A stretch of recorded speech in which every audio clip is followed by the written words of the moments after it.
Jeez. Do not scare them off, Jeremiah.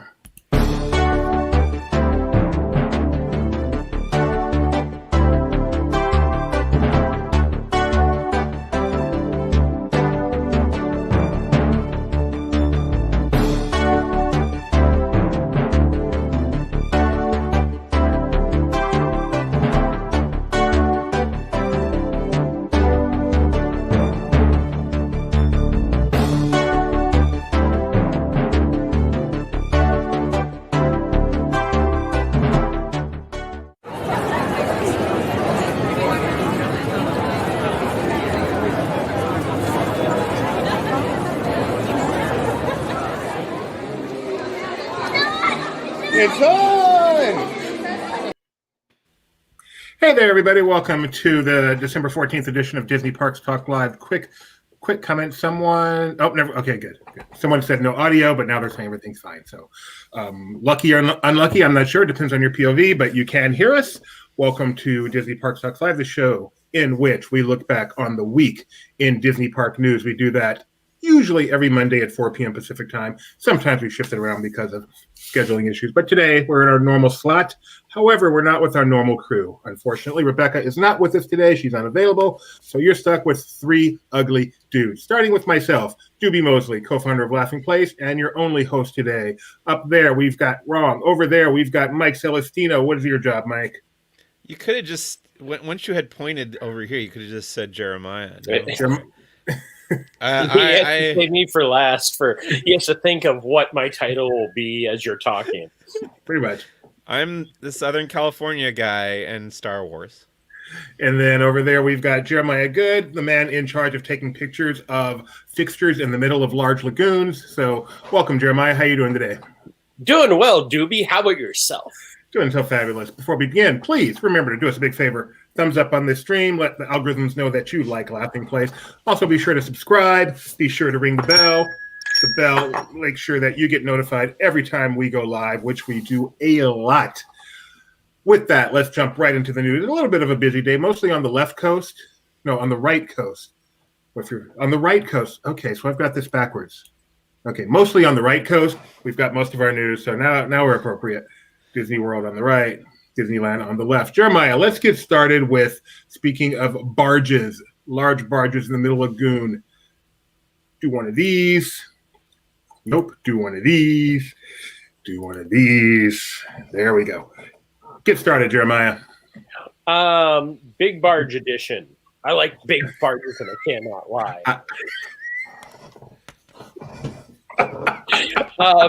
So... Straighten up. As we all know, Harmonious, the new nighttime spectacular, will be coming to Epcot sometime soon. That is not Harmonious. That is the new entrance fountain that they just built. Yeah, why don't we go through it in article order? Okay. So this has been something that's been in the works for a while. The fountain at the entrance of Epcot used to have these beautiful pylons for many, many years, and then in 2000 they removed them and put up the Leave a Legacy tiles. So as we are rebranding Epcot for the future, they decided to return that pylon, and they've been behind walls still for, I want to say, since just about the parks reopened is when they were there. They did announce a few weeks ago that the pylons would be shown before the end of the year. The walls would be removed. We're now however many days till, and the walls are still up. So hopefully soon. But that's one step in. The next step, we're looking at the Innovations buildings. This is the Innovations. You've seen better days.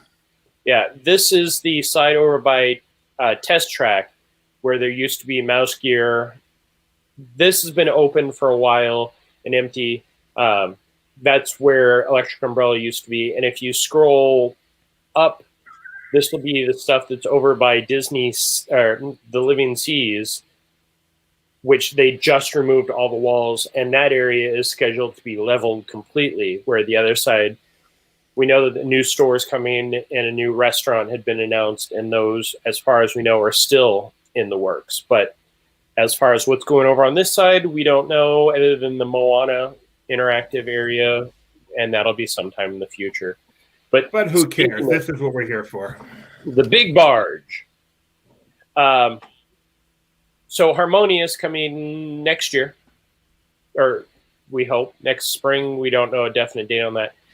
There will be 4 of these barges located in the World Showcase Lagoon and one large Stargate in the middle for the show. As far as we know, these barges will be permanent fixtures in the lagoon, and they are very large. It's been a long time since I've walked in and looked at something and just my jaw dropped. And this was definitely one of them, because this picture you can see, this is the sign. They've attached these signs throughout the World Showcase to give people, why these giant barges are in the lagoon. But the center fountain will be the Stargate. Those will be the 4 areas that throughout the day will be shooting water off. So there will be some something going on out there, even though those barges do block the view, as you can see in the next couple of pictures. So they are large. Yes. And when you're in the park, they feel large? Very much so. I mean, I took this picture. Is that one about to swallow the friendship boat? Yes. It's like a Venus fly barge. It just waits for the friendship boat to come in and just crunches it. The thing is huge. I mean, it's larger than the boat, right? Clearly. Yes. And this is, the distance is there to give you some depth, but this is the right by in front of Canada looking towards Germany. And, no trickery there. That is a very large barge.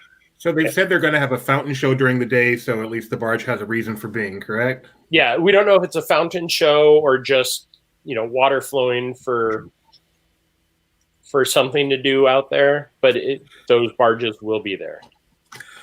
Conway, of course. I'm not sure I disagree with you, Mike. I do disagree with you, Gio. They could not make it look like a whale. Well, I mean, we could go deep into the Walt's dream of Epcot, but that's a topic for a different 3-hour conversation. Walt's dream of Epcot, by the way, has little to do with the Epcot that got built either. Yeah, but certainly closer than what we have today and where they're going with it. But actually, though, Harmonious, do we know much about Harmony US? Is it a heavily intellectual property based show? Yes. Well, what we saw D23 was at 3 years ago, I believe, where they showed us a clip, or it may have been Destination D. I mean, sadly, these have all kind of melded together, but what they showed us was one of the songs from Moana, but it would be sung in different languages representing the World Showcase, and it would be done on the projections. I will say that the stuff that I saw gave me great hope for it. Here's another image to give some idea of size. This is the drawbridge that they would used to bring the globe in every day. And you can see, even with the bridge up, it's almost nearly as tall as the bridge itself. The thing is large and in charge. Okay, so next on our Epcot agenda, unless there's something else you want to say about Harmonious, Jeremiah? No. Mike, your favorite nighttime spectacular in all Disney parks that you've seen? I'm going to stick with the World of Color Festival of Light, I think it's called. Okay, Tony. Mike. Nice choice. Couldn't even go with Fantasmic. I do like Fantasmic. I like the older version of Fantasmic more than the current. I won't say current since there's no current one, but more recent one. Yeah. Next on our agenda, Jeremiah did his favorite assignment. He went to eat. Yes. Crystal Palace reopens as kind of a family-style restaurant. So Crystal Palace has been closed since March 17th, 16th. Did just reopen this past Sunday. There is no characters in there, and it's no longer the buffet. But everything is still there. It's still the same beautiful restaurant. The food is very good.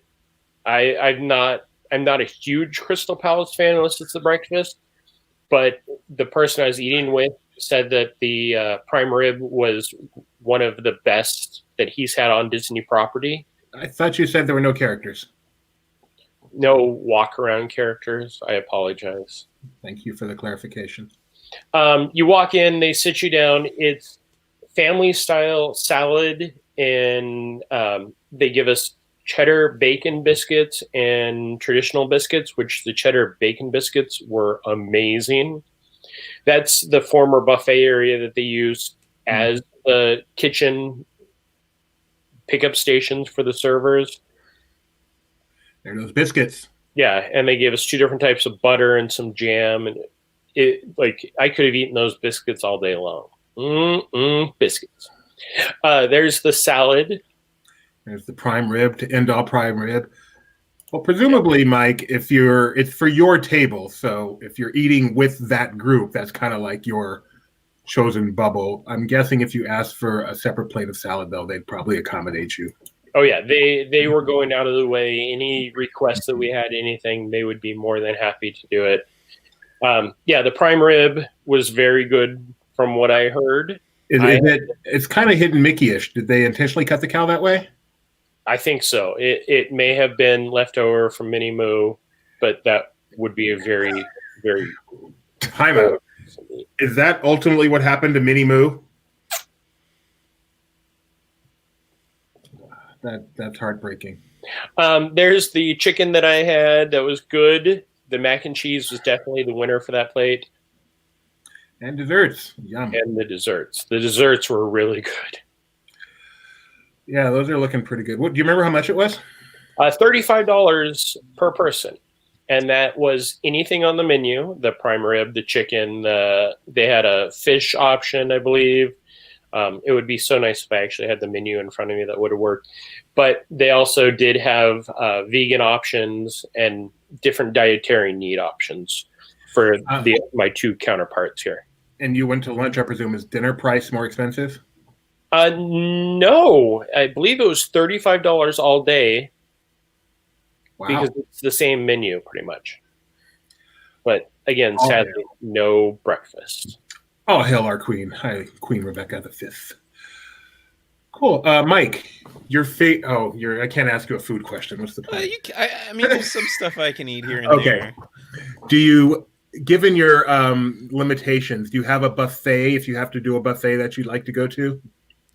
Buffets are tough because of cross-contamination. I'll tell you, with my particular allergy, things have to be prepared separately. And Disney actually is one of the few companies and theme park resorts and stuff where they do take the care to have like a separate preparation area, workstations where they're making allergy meals and stuff. So I do feel more confident eating at Disney than I do at other places. But buffet would be difficult.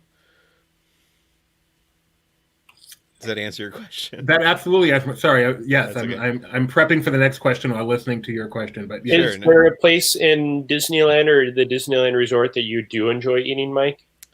Yeah, well, we'll eat at the Hungry Bear restaurant in Critter Country. They're good at making some gluten-free burgers there with... I don't even get the gluten-free bun because I have a thing with egg, too. And the gluten-free bun has eggs in it. So I'll just get a burger on like a lettuce wrap, and they'll make that for me at Hungry Bear. And then I'll eat at French Market in Norland Square, where they can do... I'll get like the half chicken or something with mashed potatoes or whatever. Very good gluten-free stuff. Monte Cristo. Tony Betty. I used to love the Monte Cristo back when I could eat whatever I wanted. Oh, you weren't always this way? No, well, I had stomach problems my entire adult life, but I didn't figure out what was wrong until I was like 30. So for that decade, I was eating things that I shouldn't have, but it was delicious. I mean, I paid for it. Tony says more like a prefix than a family style. So you said the salad's in such a family style. How do the entrees work? You just choose one and they're all the same price? Yes. Okay. So it's not all you can eat? No. No, all you can eat, sadly. It's not a cruise where you can get one of each. I mean, we didn't ask for anything more. Definitely thought, and I heard people ask for more of the biscuits. Sure. Yeah. Yeah, they'll give you all the biscuits you want, I'm sure. All right. The entrance to Walt Disney World as you go on surface streets has a lovely archway that people might be familiar with that looks something like this. Or does it? Dun, dun, dun.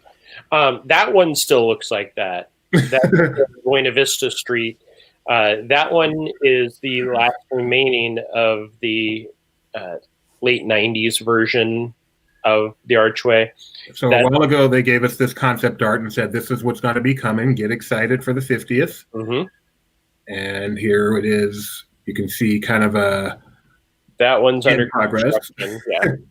But final result, how pretty is that? What do you think? It looks really nice. The one outside of Disney Springs also just was complete. It doesn't have the arch or anything, but the colors, the dark blues really pop off that one. And then, of course, the most magical place on Earth. Is that what it's called? It's not the happiest place on Earth? Or the second happiest place on Earth? It's the 12th happiest place on Earth. Mike Celestino, do you like the new entrance? I do. I like the colors. I like that deep blue or whatever you would call that blue. Also, the flags are iridescent because iridescent's the big color Yes. 8 flags over Orlando. That's pretty funny, Gio. Cool. So work is moving right along on Epcot, on the Archway, restaurants opening, Tron construction is halted, continuing? I believe I just saw some type of notification that one of the last pieces of the canopy were put into place or are being put into place in the next few days. So once that's complete, they'll continue to put the tiles and everything on it.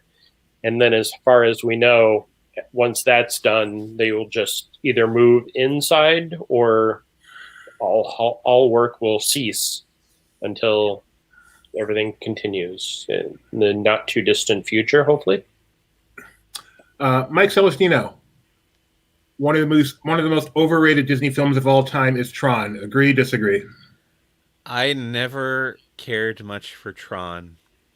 I've tried watching it. I never got into it as a kid.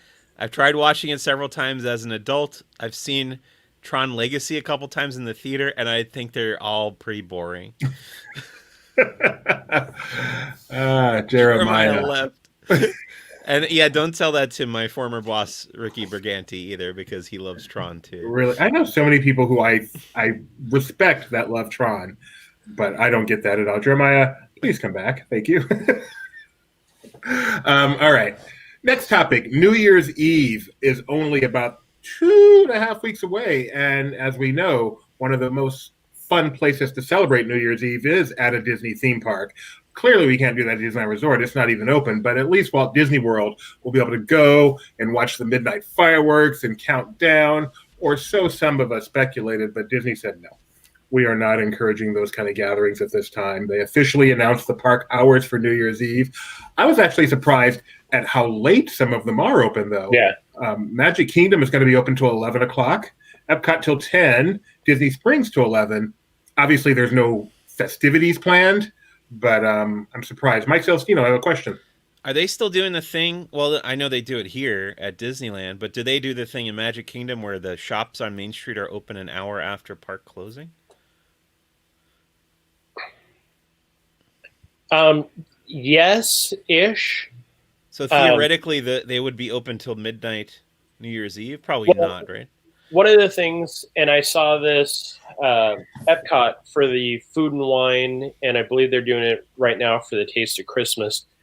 For like the last 3 hours, the park is open. Annual pass holders get discounts because since there is nothing in the evening, yes, just like we used to, when the park starts to wind down, the night gets slower, people start to leave, and there may be a handful of guests.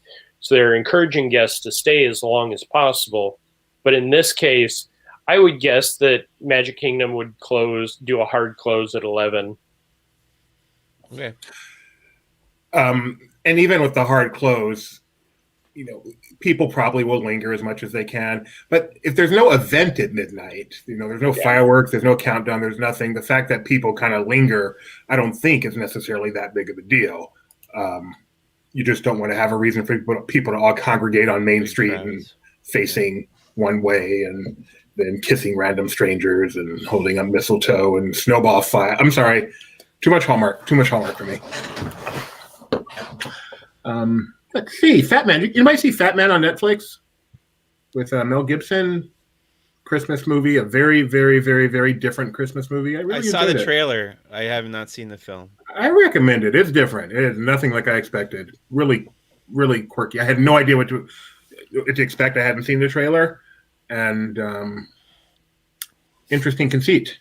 Has nothing whatsoever to do with Disney. As is the theme with most of our streams. So Mike Celestino, as you all know, has been busy with all the Star Wars news coming out of first Investor Day, where they had just tons of new Star Wars projects that they announced, and then the release of the High Republic. So given that, Mike, I don't know where I'm going with this, but you do have something to talk about related to Star Wars at the Disneyland Resort. And I couldn't. They took the images down from the Disneyland website, so I don't have them to show you. But tomorrow, so actually it started today. They're doing another one of these enchanting extras shopping events in the old ESPN Zone building, where you go in, you get a reservation, you go and show up. Then you go in and you can buy what would have been park exclusive merchandise in a normal year when Disneyland was open. But tomorrow they're doing, or this week they're doing, Star Wars again. They had a Star Wars one previously, but this time it's the new lightsabers from Doc Ondar's Den of Antiquities, which are Ahsoka's double-bladed lightsaber, and then Count Dooku's lightsaber, and then also you can get the Dianoga, which I think I also saw is available at Galaxy's Edge in Florida starting this week as well for the Creature's Stall. And then there was a few other things that I forget. But yeah, it's another Star Wars event. I'll be going tomorrow, and I'll be sure to grab the Dianoga because I know that was one of the ones I was excited about. If I correct any pictures, I apologize. Yeah, it was up on the site, but the images are gone. Sorry. Yeah, that's way too. So back to the stuff that was announced on Thursday at Investor Day. What is the single Star Wars related thing you are most excited for? Well, I really like the idea that they're expanding on the Mandalorian because, I've been so into that show. I know you guys watch it as well and are into it. So it's cool that they're doing 2 spin-offs now that will tie in and interweave with the story of the Mandalorian.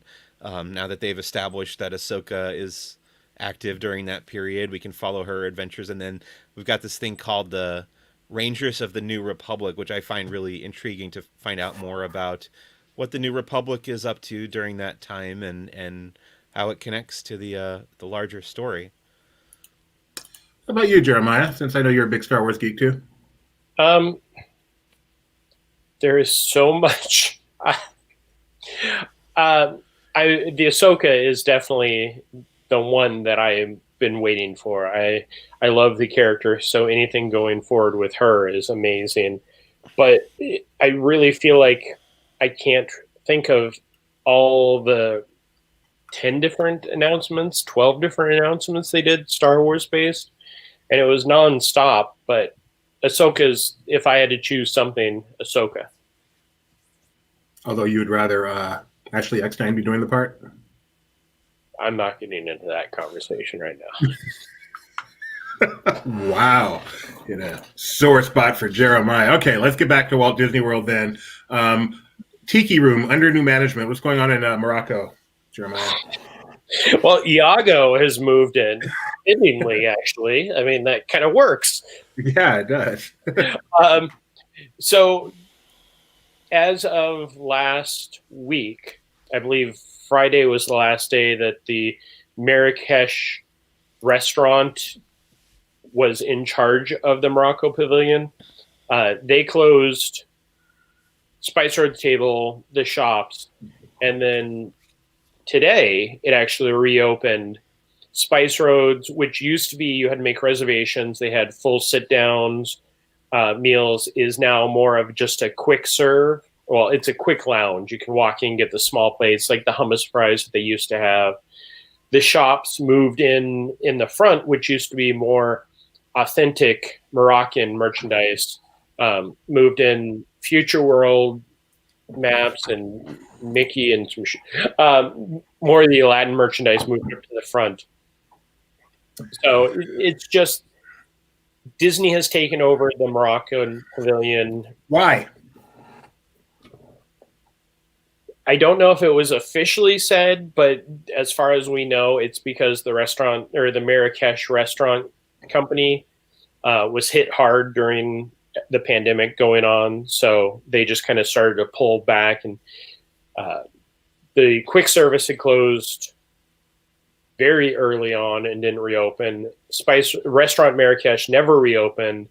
And then the Spice Roads was the only one that was open, and it was doing great, but Disney took it over. I don't think they're going to Disneyfy it, as Mike said, but it will definitely be something different. I know that the stuff that they put in the shop in the front isn't only Aladdin stuff. It is still authentic Moroccan merchandise. So, Disney's always done a good job of keeping that balance of Disney and authentic for the Epcot pavilions, even if people don't like that Disney has put characters in there. Yeah, that would. Anyway. Okay, and then another quick item. Disney has released a professional recording. I like how they profession recording. I'm guessing that's our typo, not Disney's. A professional recording of the Minnie's Wonderful Christmas Time Fireworks, which debuted only last year, and obviously aren't playing this year as fireworks shows as such are not performing. But you can watch a professional recording on YouTube, brought to you by Godmothered, Disney Plus's Christmas movie this year, which I highly recommend. And the really cool thing is they're also showing it on the in-room television for guesting at Walt Disney World, and also showing a recording of Candlelight Processional from previous years. So if you're at the Disney World Resort, you don't get your normal Christmas stuff, at least you can get some of it on TV, and you don't have to pay an extra fee for Very Merry Christmas, although you also don't get sugar cookies and chocolate milk or hot chocolate. So, 6 of one, 14 of the other. Let's see. My math is not the best. I'll let you talk about this one, Jeremiah, because these, I believe, are like your 6 favorite people in the world. Mickey, Minnie, Goofy, Donald. No. Yes, Voice of Liberty. It is one of my all-time. That is, if anybody ever asked, that's my number one show at Walt Disney World. They are doing. The Voice of Liberty are currently performing. They came back in time for the Taste of Epcot International Festival, the holidays, and they're performing on the stage there at the American Adventure, and they're doing a live event. I don't know how live. I know that they've been filming stuff from them for the Disney blogs, which is great because one of the things everybody misses is the entertainment in the park, and even though we only have a handful here, the more that they put out, the more that people remember the magic of Disney. That wasn't supposed to sound as sarcastic as it did. I wonder if it truly is live, just because they say it won't be available after. It's only available live, and I'm guessing that's a licensing issue. The performance royalties are different than recording royalties, so I hope that's an indication that we actually are going to be seeing them live. And even though you can't really tell the difference when you're sitting at home, there's just something cool about knowing that it's happening right now, kind of like we are happening right now, assuming you're watching us Monday at 4:30 p.m. Pacific time. If not, then, you should have been. Mike Celestino, your favorite of the atmosphere types entertainments that you've seen at any of the Disney theme parks? Define atmosphere, just like people like walking around. I think a good definition for it is not on the park map. I like. I have a favorite of those. The Bootstrappers. Is that what it's called? Boot. Yes. Yeah, and the pirate band in New Orleans Square at Disneyland. Good one. Let's see. Geo says, "Have you noticed the projections from Minnie's are the same ones on the castle right now? Is that true, Jeremiah?" Some of them are. It's pretty much they took the projections that were created and are just keeping them up static. Well, not static, but it's a couple of seconds of, well, probably a couple minutes of the castle going through the projection. It's not all of them, because the most of the stuff that was for the Minnie's castle show were character based, and they'd pop up and do different things. And speaking of Voices of Liberty, which we were just a moment ago, they are going to be a part of the Taste of Epcot International Festival of the Arts, because everything right now is taste of. They can't do the whole thing, but they definitely can sell you food. So Voices of Liberty will be a part of this. They'll be performing at the American Garden stage with the new showcase, the Disney Songbook. Well, they'll perform songs like When You Wish Upon a Star and Let It Go. What an interesting two songs for them to choose to... Anyway. Well, the funny thing with that is they're calling it the Disney Songbook, and they called it out as something new. But they've always had at least 3 or 4 Disney songs that they perform throughout the day with the normal American songs or the historical songs. Do they perform like Disney American songs, like John Henry and... Just don't stare at me like that, Jeremiah. I just want to hear the rest of that. I just made that up. But even more exciting than that is Art Defying Gravity will be at the World Showplace during the Taste of Festival of the Arts. Here's a little bit of their stuff. A nice acrobatic troupe performing. Did you get to go to this media event, Jeremiah? Did you see this? No, I was out of town for this one. This was Alex who was lucky enough to see this.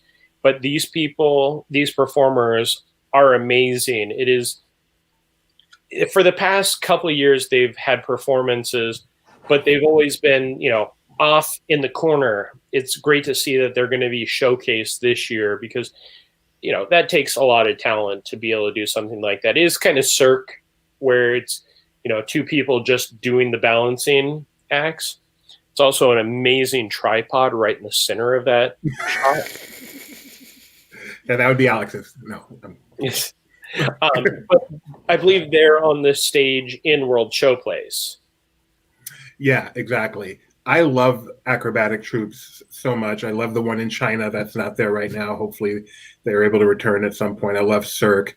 I used to love the ones that used to be in Africa. Anything acrobatic makes me happy because, I can't even do a cartwheel. So we love what we can't do. Those that can't do, love. Polynesian. Is that new? Did you just make that up, or I've never heard that before? Those that can't do, you haven't heard that before? No, I've heard the insult to teachers, which is no. horrible. No, I just made that up. Mike, do you have a favorite proverb, either biblical or otherwise? It doesn't have to be a biblical proverb, just something that one of those words to live by thing. Oh boy, I got to think about it. Come back to me. So funny, Jeremiah. This is a tough one to be put on the spot for. Favorite proverb. Everybody's got a laughing. All right, let's move on to some. While Mike thinks about that, and I will be coming back to you, let's look at some merchandise over at the Polynesian Village Resort. Did you take these pictures, Jeremiah? I did take those pictures. Mike has a favorite proverb. Wherever you go, there you are. True. I have a good one. I came up with a good one. Let's go. Back to Mike. It's a quote from John Lennon. And it's... You are the walrus? Shut up, Donnie. I couldn't say the whole thing. Life is what happens when you're busy making other plans. Oh, I need to know what that was, but I have a feeling I have to wait until we're off the air. That's a good one. Life is what happens when you're busy making plans. Is that what you said? Making other plans, yeah. How about you, Jeremiah? I am the walrus. Cuckoo, cuckoo. Back to the Polynesian merchandise. Jeremiah chooses not to get philosophical today. Okay. So this is one of those things that really kind of dumbfounds me, that they're putting out all this brand new merchandise as they shut down the resort, and only way guests can get there is to walk from the TTC. But they've put out this great Maui merchandise. I feel like they're really stepping up the game to make it a 4-star hotel, where it harkens to the old days where you'd go and you would have merchandise that called out that you were at the hotel. And this is just a small portion of it. They had some stuff that was already sold out. They have a couple of new Trader Sam shirts. Oh, there's me walking and talking. I get in there. They have a couple new Trader Sam shirts that every time I've gone over there, they've been sold out. So they're still putting out more merchandise, even the Trader Sam's that hasn't reopened. The fact that they put out new shirts. I know that Disneyland also got the Shags. Well, Disneyland started the Shag Trader Sam stuff, and it moved out here recently. So new merchandise is everywhere. Jeremiah, Mike Celestino, are you a fan of the highly overrated genre known as tiki? Yeah, I think I'll say that I am, because there's some good tiki bars here in LA, in the greater LA area. There's a great tiki bar in San Francisco that we go to whenever we're up there, called the Tonga Room, I think. Yeah. Love that place. And then I do spend a lot of time at Trader Sam's when it's open on both coasts. So yeah, I will say that I am. And I like the Tiki Room, the Enchanted Tiki Room, quite a bit. So I like the Tiki Room, but that's as far as it goes. Mike says that the Polynesian used to be like a 1970s Gilligan's Island hotel. Would you agree with that assessment, Jeremiah? Well, it was built in the 70s, so wouldn't the Gilligan's Island be the... Well, no, Gilligan's Island was 50s, 60s. So, no, it was, when it was originally built, it was a very classic tiki feel. Now it's kind of getting there. I do not like this whole tiki thing, the whole shag. Is shag related to tiki? Why do I conflate them in my mind? No, he does a lot of the tiki art. Oh yeah, and I bought so many of those shirts. I have a whole closet full of those shirts that I don't get to wear anymore because I don't have any events to go to. You don't, Jeremiah? No. I have one tiki shirt, and that's the actual opening Trader Sam's tiki shirt. Is it still in the box? No. Oh, okay. But there will be an unboxing coming by the end of the week. Of what? Can you say? I can't say. Okay, but it will be an actual unboxing. It will be an actual unboxing, and I'll actually be touching it. And is it tiki related? No. No. Okay. It's just the unboxing that Dewey will get very excited that I'm actually opening something. And yes, 2021 merchandise, or at least ornaments, are now out. This is what 2021 looks like at Walt Disney World, and probably at Disneyland as well. There's some cute ornaments. I like that design. Keep scrolling down. It definitely looks like that at Disneyland. Yes. Am I getting there? I think the next one should be... Yeah. Wow. Did you find that at Jeremiah Walt Disney World? It was at the Contemporary, and I'm pulling them all out to take pictures. Like, wait, this is the Disneyland one. So that's the new 2021 ornaments. The 2021 merchandise is out, but of course, this will be something Mike will get tons of tomorrow, because I know World of Disney, I believe, has the sweaters and all that stuff. So it's nice that Mike can take 30 pictures of T-shirts, and I don't have to this time. Gio would like to know, are you actually opening merchandise or just a random box? Okay. Merchandise. And then, Mike Celestino, question for you. Since Yes. we just saw 2021 merchandise, out of all the years you've been alive, what calendar year was your favorite? Good question. I like that one a lot. I'll say 1999, because it was the back half of my freshman year in college and the front half of my sophomore year in college. Great year just because of that. So much fun. And then also 99 is my favorite year in movie history. Just so many of my favorite movies have come out in that year. Such as Phantom Menace? Phantom Menace is not on the list, although that did come out in 99 as well. But Magnolia, Fight Club, the South Park movie. There's Being John Malkovich. Steel Magnolias? No, the P.T. Anderson movie. Oh, that's a shame. There's a whole bunch. I'd have to go and make the list, but it was a great year for movies. That was really why. That's a good reason, Mike. 1989, the year he started Disney. How about you, Jeremiah? I really like 2018. Really? I got a lot of travel in that year. That was also the year that I was able to visit South Africa with the Adventures by Disney. Oh, wait, I should have said 2018 also because I got married that year. Should I edit that before posting it just in case your lovely wife watches later? Too bad we're live. Sorry, I didn't mean to cut you off. Were you continuing, Jeremiah? Okay. Doobie, what about you? I was actually going to say 1997, which is the year I got married, not just because Mike said that, because it started off a very difficult year. Did I get married in 90? No, just kidding. It started off a very difficult year. I had barely knew Rebecca. I had met her just like a month before. And then that's the year we really got to know each other and started dating and got engaged and got married all within that same calendar year. I met her in like November of 96 and we got married in December of 97. So that was a great year. The year I fell in love and got married to the love of my life, not the year a bunch of movies came out. I'm regretting saying a year that was like 15 years before I even met my wife. So I'm sure she can hear me in the other room. 2021, I got divorced.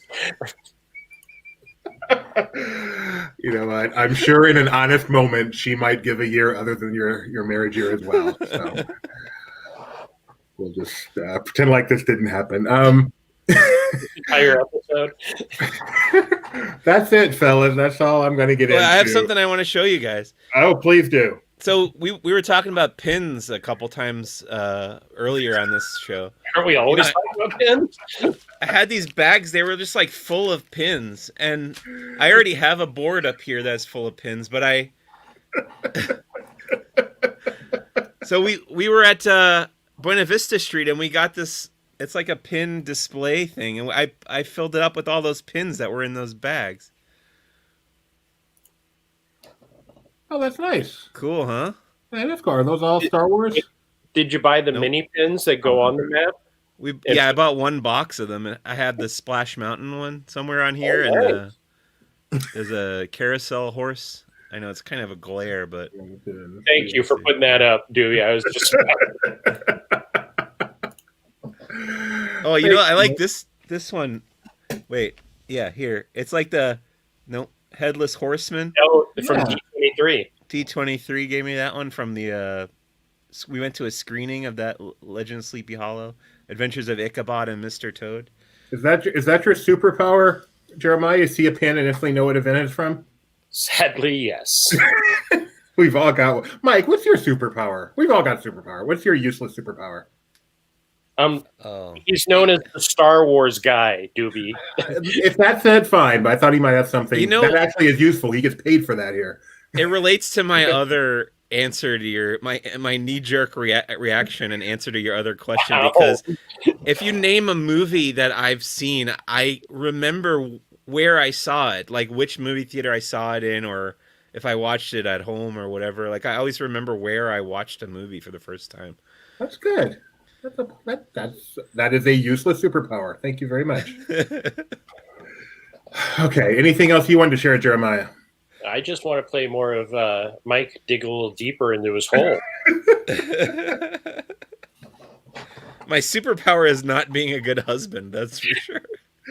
I'm sure that's not the case. Of course, you don't see his wife running around the corner going, no, it's okay. Did she hear your answer there? Do you know? I don't know. I'll find out whenever we wrap up here. And we So, want so, like I said, we do these at 4 p.m. on Mondays. Maybe Mike will be a part of it next week. We shall see if he survives today. But assuming he does, you can also catch him on. Are you doing that this week, Mike? Star Wars Headlines on Thursday at 1 o'clock. So if you like Mike Celestino, if you want to hear more about the proverbs that rule his life, Thursday, 1 p.m. Pacific time, Mike Celestino will be back. He and Jeremiah, both those guys, they also did a Mando Monday today earlier, so you can check that out on our YouTube or Facebook channel. Coming up later today, we have nothing. But coming up tomorrow morning, 9 a.m., Jeremiah is going to be at Hollywood Studios. Nope, he's going to be at Animal Kingdom checking out the holidays. I'm going to be in the studio talking to him. So if you don't like my voice, turn it down. And tomorrow, Tony's going to be doing a look ahead to Pixar that's kind of reviewing everything that we got out of Thursday's Investor Day and related to Pixar and looking forward to all the cool stuff that's coming. Yes, man. Is that Pixar and DreamWorks? I believe that's just Pixar. Yes. And all until the comment comes now. Pixar and Asylum, I believe is what that is. And then Barely Necessities tomorrow. Who's going to be doing that with Becca tomorrow, I wonder? Not most importantly, why do I do that? No, least importantly, tomorrow, 7:30 p.m. Pacific time, we have Disney Trivia Live featuring myself. I will once again be without my son, but I will be here.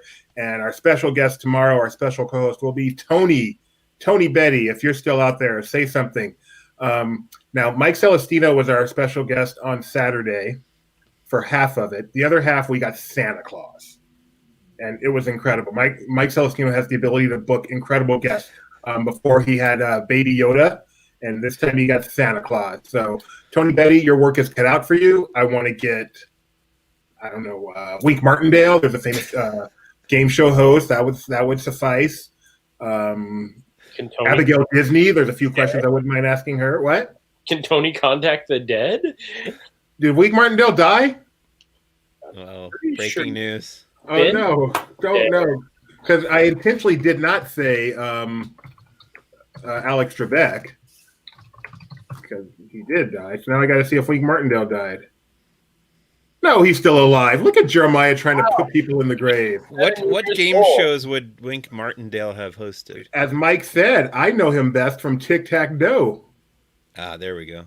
Tic-Tac-Toe. I don't remember Tic-Tac-Toe. That's right. Looking forward to having you for one of the contests. And he says he's working on a special guest. So now I am doubly excited. I wonder, I bet he could get this guy here. I'm pretty sure he could get this guy from Jurassic World. If he can't get that guy, then he has no pull whatsoever in this world. So I would settle for him, Tony. All right. Anyway, that's tomorrow at 7:30 p.m. Pacific time. Thanks again for joining us. This is what we do on Mondays at 4 p.m. Pacific. I miss my honey. Honey, I love you. Shut up, Jeremiah. Hopefully I will be talking to her soon. And I think that's about it. Until next week. Bye from Disney Parks Talk Live, where you learn people's favorite proverbs.